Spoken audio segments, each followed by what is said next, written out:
Hello दोस्तों, नमस्कार। स्वागत है आपका क्रैक एग्जाम विद विनीत पर। आज है 5 मार्च 2024 और आज के जितनी भी महत्वपूर्ण करंट अफेयर के क्वेश्चन होंगे हम इस सेशन में डिस्कस करेंगे। साथ ही साथ उससे रिलेटेड जितने भी फैक्ट बनेंगे मैं इस सेशन में बताने वाला हूं, इसलिए आपको इस सेशन को एंड तक ज़रूर देखना है और बाद में मैं आपको एक क्वेश्चन पूछूंगा, उसका कमेंट में आंसर भी करना है। तो बढ़ते हैं आज के एक सेशन पर। सेशन का पहला क्वेश्चन आपकी स्क्रीन पर क्वेश्चन है, हाल ही में गीता महोत्सव 2024 का आयोजन किया गया है।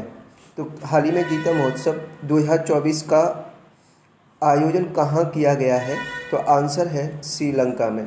आंसर आपका श्रीलंका में गीता महोत्सव 2024 का आयोजन किया गया और इसकी थीम थी वासुदेव कुटुम्बकम। यानी थीम ध्यान रखना, इसकी थीम थी वासुदेव कुटुम्बकम। ठीक है, ध्यान रखना। बात है श्रीलंका की, तो श्रीलंका की राजधानी है कोलंबो और दूसरी इसकी राजधानी बन गई श्री जयवर्धनेपुरा कोट्टे। कोलंबो पुरानी राजधानी है और एक नई राजधानी और बन गई श्री जयवर्धनेपुरा कोट्टे। इसकी मुद्रा श्रीलंकाई रुपया है। प्रधानमंत्री दिनेश गुणवर्धने हैं और राष्ट्रपति हैं रानिल विक्रमसिंघे। ध्यान रखिए। बढ़ते हैं नेक्स्ट क्वेश्चन पर। क्वेश्चन नंबर 2, हाल ही में भारत की जन औषधि पहल में शामिल होने वाला पहला देश कौन सा बना है? तो आपका राइट आंसर होगा मॉरिशस। मॉरिशस जन औषधि पहल में शामिल होने वाला पहला देश बन गया है।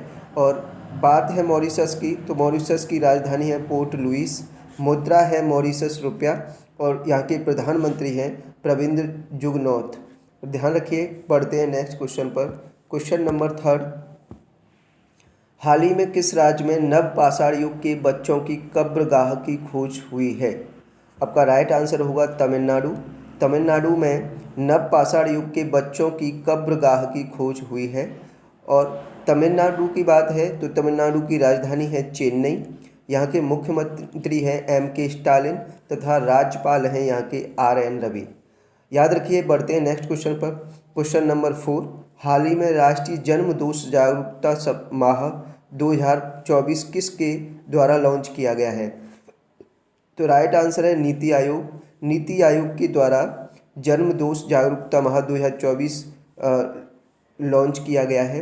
और बात है नीति आयोग की, तो नीति आयोग की स्थापना हुई थी 1 जनवरी 2015 को। इसको योजना आयोग के स्थान पर बनाया गया था, यानी योजना आयोग का नाम बदलकर नीति आयोग रखा गया था। ठीक है, ये बात ध्यान रखनी है। कब? 1 जनवरी 2015 को। जिसका मुख्यालय कहाँ है? नई दिल्ली में। और इसके अध्यक्ष ध्यान रखिए, नीति आयोग के अध्यक्ष जो भारत के प्रधानमंत्री होते हैं वही अध्यक्ष होते हैं। तो वर्तमान में नीति आयोग के अध्यक्ष हैं प्रधानमंत्री नरेंद्र मोदी और इसके उपाध्यक्ष हैं सुमन बेरी और CEO हैं VVR सुब्रमण्यम। याद रखिए। बढ़ते हैं नेक्स्ट क्वेश्चन पर। क्वेश्चन नंबर 5, हाल ही में ऑनलाइन गलत सूचनाओं और डीप फेक से निपटने के लिए गूगल ने किसके साथ समझौता किया है? आपका राइट आंसर होगा शक्ति के साथ गूगल ने समझौता किया है। बढ़ते हैं नेक्स्ट क्वेश्चन पर। क्वेश्चन नंबर 6, हाल ही में किसने संशोधित जियो पारसी कार्यक्रम का शुभारंभ किया है? तो आपका राइट आंसर होगा स्मृति ईरानी। यानी स्मृति ईरानी ने, जो केंद्रीय मंत्री हैं महिला एवं बाल विकास मंत्रालय की जो केंद्रीय मंत्री हैं स्मृति ईरानी, उन्होंने संशोधित जियो पारसी कार्यक्रम का शुभारंभ किया है। याद रखिए। बढ़ते हैं नेक्स्ट क्वेश्चन पर। क्वेश्चन नंबर 7, हाल ही में भारत और इटली के बीच में दूसरा वाणिज्य दूतावास संवाद कहाँ हुआ है? तो आपका राइट आंसर होगा नई दिल्ली में। नई दिल्ली में भारत और इटली के बीच में दूसरे वाणिज्य दूतावास संवाद हुआ है। ध्यान रखिए। पढ़ते हैं नेक्स्ट क्वेश्चन पर। क्वेश्चन नंबर 8, हाल ही में विश्व वन्य जीव दिवस कब मनाया गया है? तो 3 मार्च को विश्व वन्य जीव दिवस मनाया जाता है। तो इस बार भी 3 मार्च को विश्व वन्य जीव दिवस मनाया गया। बढ़ते हैं नेक्स्ट क्वेश्चन पर। क्वेश्चन नंबर 9, हाल ही में खोजी गई हेड सील समुद्री स्लग की नई प्रजाति का नाम किसके नाम पर रखा गया है? आपका राइट आंसर होगा द्रौपदी मुर्मू।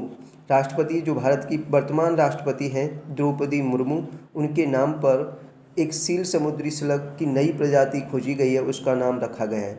याद रखिए। बढ़ते हैं नेक्स्ट क्वेश्चन पर।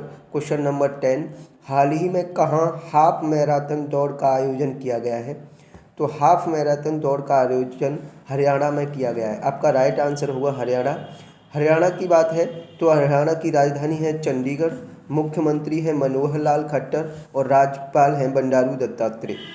याद रखिए। बढ़ते हैं नेक्स्ट क्वेश्चन पर। Question number 11, global resource outlook report किसके द्वारा जारी की जाती है? ग्लोबल रिसोर्स आउटलुक रिपोर्ट किसके द्वारा जारी की जाती है? तो आपका राइट आंसर होगा यूएनईपी। यूएनईपी के द्वारा ग्लोबल रिसोर्स आउटलुक रिपोर्ट जारी की जाती है।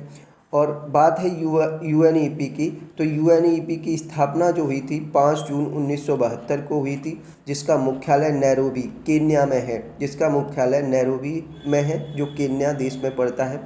याद रखिए। बढ़ते हैं नेक्स्ट क्वेश्चन पर। Question number 12, international big cat alliance का मुख्यालय कहाँ स्थापित किया जाएगा? इंटरनेशनल बिग कैट अलायंस का मुख्यालय कहाँ स्थापित किया जाएगा? तो आपका राइट आंसर होगा भारत में। भारत में इंटरनेशनल बिग कैट अलायंस का मुख्यालय स्थापित किया जाएगा।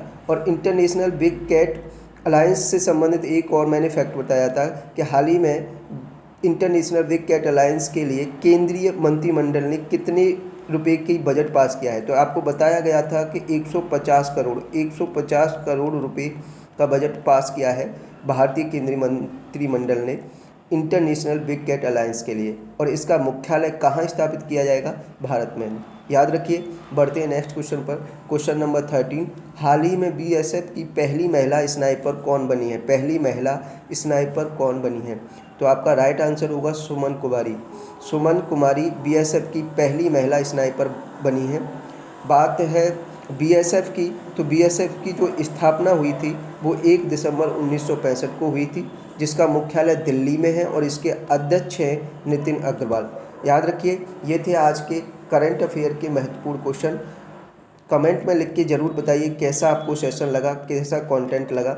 और माफ़ करना, आज मैं आपके लिए जो क्वेश्चन देता हूँ वो क्वेश्चन की पीपीटी नहीं लेके आया, इसमें रह गई, इसलिए मुझे माफ़ करना। मैं कल क्वेश्चन लेके आऊँगा आपको। और कमेंट में लिख के ज़रूर बताना कि कैसा सेशन लगता है। और अगर सेशन अच्छा लगे तो लाइक और शेयर ज़रूर करना। मिलते हैं नेक्स्ट सेशन में, तब तक के लिए जय हिंद, जय भारत।